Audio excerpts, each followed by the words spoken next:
Hi అండి, నమస్తే. Welcome to our channel. ఈరోజైతే మనము జాతీయాలు మరియు న్యాయాలు అయితే చూద్దామండి. అంటే ఇవి ఖచ్చితంగా మనకు ఎవరైతే ఎస్ఏ రాస్తున్నారు కదా, ఎస్ఏ వాళ్ళకైతే మనకు తెలుగులో అంటే 20 మార్క్స్ లాంగ్వేజ్ ఉంటుంది కదా, అందులోనూ వస్తుందండి, కంటెంట్లో కూడా వస్తుంది. ఇంకోటి డిఎస్సిలో మనకు జాతీయాలు న్యాయాలు కూడా అడగడం జరుగుతుంది. అదేవిధంగా ఎస్జిటికి కానీ నార్మల్గా 2A ఎవరికి రాస్తూ ఉంటారు కదా, సెకండ్ లాంగ్వేజ్ తెలుగు ఉన్న వాళ్ళకు అందరికీ కూడా జాతీయాలు అనేది కామన్ అని ఖచ్చితంగా వస్తుంది, జాతీయాలు గుర్తించమని. సో మీరు మార్క్ టెస్ట్లో ఆల్రెడీ రాసిన వాళ్ళు చూసిన వాళ్ళు ఉండే ఉంటారు. ఖచ్చితంగా మనల్ని జాతీయాలు అయితే అడుగుతూ ఉన్నారు. ఇక్కడ చూద్దాం. ఫస్ట్ అరణ్య రోదన అంటే ఏమిటి? అరణ్యరోధిత న్యాయం, దానిని అడవిలో ఏడ్చుట వ్యర్థము అని అర్థము. మనకి ఏమిస్తారంటే అరణ్య రోదన అని ఇచ్చేసి కింద ఆప్షన్స్ ఇస్తారనమాట. సో అరణ్య రోదన అంటే అడవిలో ఏడ్చుట వ్యర్థము, అంతే కదా. అరణ్యంలో రోదన అంటే ఏడిస్తే మనకు ఎలాంటి ఉపయోగం ఉండదు, ఎందుకంటే ఎవరు వినరు కాబట్టి అదనమాట. తర్వాత కూస్తున్న గాడిద మేస్తున్న గాడిదను చెరిపేసినట్లు. అక్కడ ఏమవుతుందంటే వ్యాపార న్యాయం అనేది కరెక్ట్ అండి. అంటే కూస్తున్న గాడిద మేస్తున్న గాడిదను చెరిపినన్నట్లు అంటే అంటే దాని పని కూస్తున్న గాడిద వచ్చి మేస్తుంది కదా, అది దాని ధర్మం అది చేస్తుంటే దాన్ని చెడగొట్టిందని, దాన్ని ఏమంటామంటే అవ్యాపార వ్యాపార న్యాయం అని అంటారు. తర్వాత సేవకునిదే గుర్రము అంటే అశ్వభృత్య న్యాయము అంటారు.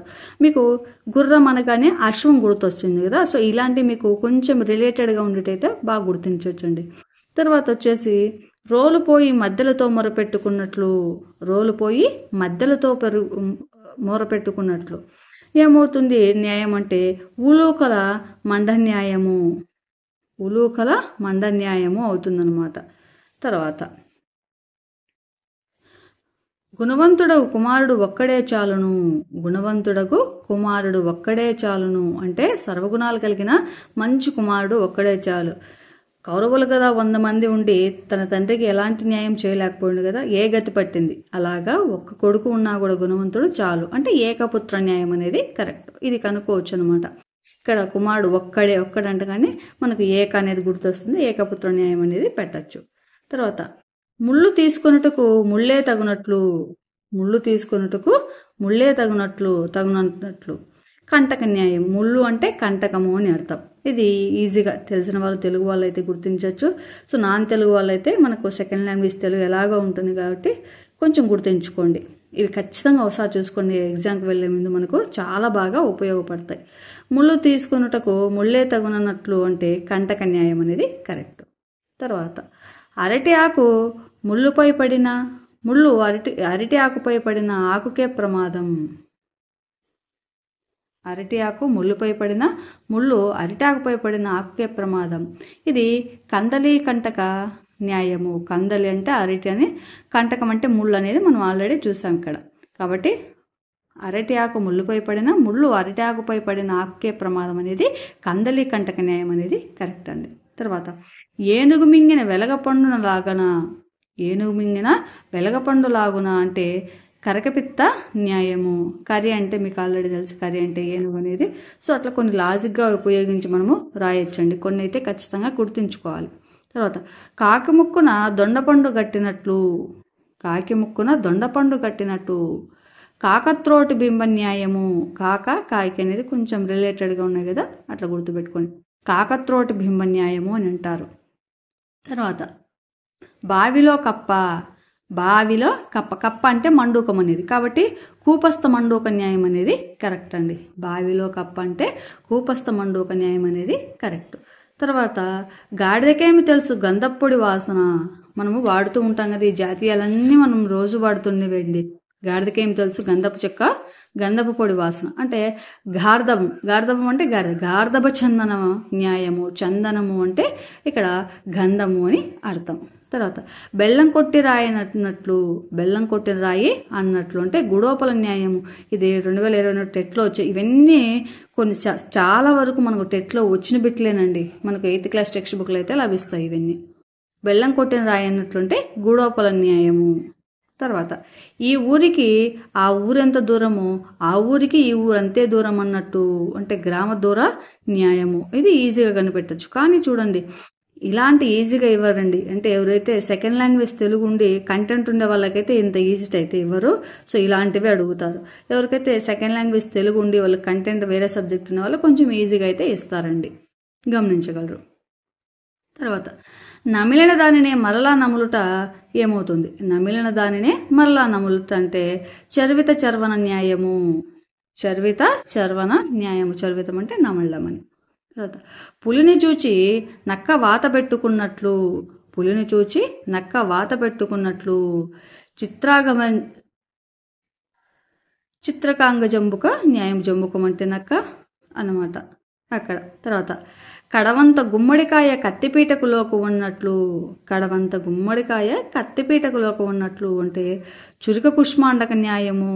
చురిక కుష్మాండ న్యాయం. కుష్మాండం అంటే గుమ్మడికాయ అనేది తెలుసు అందరికీ. తర్వాత కాళ్ళు కాలిన పిల్లి విధము. కాళ్ళు కాలినట్టు తిరుగుతున్నామంటాం కదా, అట్లా కాళ్ళు కాలిన పిల్లి విధము అంటే దగ్ధపద మార్జాల న్యాయము. మార్జాలము అంటే పిల్లి. దగ్ధపద మార్జాల న్యాయము అనేది కరెక్ట్ ఆన్సర్ అండి. తర్వాత నదులన్నింటినీ సముద్రమే ఆధారం అన్నట్లు. నదులన్నింటికి సముద్రమే ఆధారం అన్నట్లు. ఇది సముద్ర న్యాయము. నది సముద్ర న్యాయము అనేది కరెక్ట్ ఆన్సర్ అండి. తర్వాత ఓడలు బండ్లగుట బండ్లు ఓడలగుట ఏమవుతుంది? ఓడలు బండ్లగుట బండ్లు ఓడలగుట అనేది నౌకా శకట న్యాయము. నౌక అంటే మనకు ఓడవుతుంది, బండ్లు అంటే శకటము అని తెలుగులో అర్థం. తర్వాత అడుసు తొక్కనేల కాలు కడగనేల. అడుసు అంటే బుడద తొక్కనేల కాళ్ళు కడగనేల అంటే పంకము. పంక ప్రక్షాళన న్యాయము. పంకము అన్నా కూడా బుడదే అండి. పంక ప్రక్షాళన న్యాయం. సో ఇక్కడికి మనకు జాతీయాలు అనేవి చాలా ఇంపార్టెంట్ అని చెప్పాను కదా, మనకు ఒక్క మార్క్ అనేది కూడా చాలా చాలా ఇంపార్టెంట్ అండి.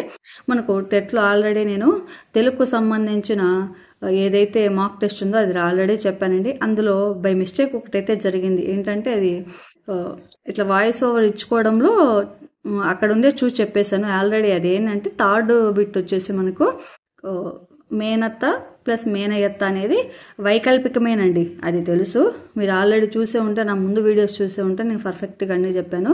సో అది అక్కడ టిక్ మార్క్ అనేది ముందే పెట్టేసి తర్వాత నేను వాయిస్ ఓవర్ వేయడం వల్ల టిక్ మార్క్ అది కొంచెం పైకి వచ్చేసి చూడకోకుండా త్వరగా చెప్పేసుకుంటూ వెళ్ళాను అనమాట, కొంచెం వర్క్ ఉండే. సో అందుకు అంతే తప్ప ఇంకొకటి ఏది కాదు. అదేవిధంగా ఈరోజైతే మనకు ఒకటి తర్వాత ఒకటి మార్క్ టెస్ట్లు ఏమేమి ఉన్నాయో అవన్నీ కూడా నేను వీడియోల రూపంలో చేశానండి. ఒకటి తర్వాత ఒకటి వచ్చేస్తాయి. అండ్ ఇంకొకటి చాలామంది అడుగుతున్నారు, మార్క్ టెస్ట్ ఒకటే ఉంటాయి మళ్ళీ వస్తాయంటే, లేదండి, జస్ట్ ఒకటే ఉంటుంది. ఎవరైనా కొత్తగా రాసే వాళ్ళు ఉంటే సో కంప్యూటర్ బేస్డ్ టెస్ట్ ఎలా ఉంటుంది, క్వశ్చన్ పేపర్ ప్యాటర్న్ ఎలా వస్తుందని మాత్రం మనం తెలియజేయడం కోసం పెట్టారు. సో చాలామంది సోషల్ అడిగారు, తెలుగు అడిగారు, తెలుగు కంటెంట్ అడిగారు. అన్నీ చేస్తానండి ఒకటి తర్వాత ఒకటి. ఖచ్చితంగా నేను అన్ని వీడియోస్ కూడా చేస్తాను. సో మన ఛానల్ను ఆదరిస్తున్న ప్రతి ఒక్కరికి చాలా చాలా థ్యాంక్స్ అండి. ఇలాగే మీ సపోర్ట్ ఇవ్వండి. అదేవిధంగా మీకు ఏ డౌట్స్ ఉన్నా అడగండి, ఖచ్చితంగా చెప్తాం. వీడియో నచ్చితే కనుక ఖచ్చితంగా లైక్ చేయండి, అదేవిధంగా షేర్ చేసి సబ్స్క్రైబ్ చేయండి. నచ్చకపోతే డిస్లైక్ ఏం కొట్టద్దండి, సో వదిలేసేయండి. థ్యాంక్ యూ అండి. Thank you for watching videos. Thank you. ఇంకా ఏవైనా మనకు గ్రామర్ పార్ట్కు మీకు సంబంధించిన డౌట్స్ ఉంటే ఖచ్చితంగా కామెంట్ రూపంలో తెలియజేయండి, నేను రిప్లై ఇవ్వడానికి ప్రయత్నిస్తాను. Thank you.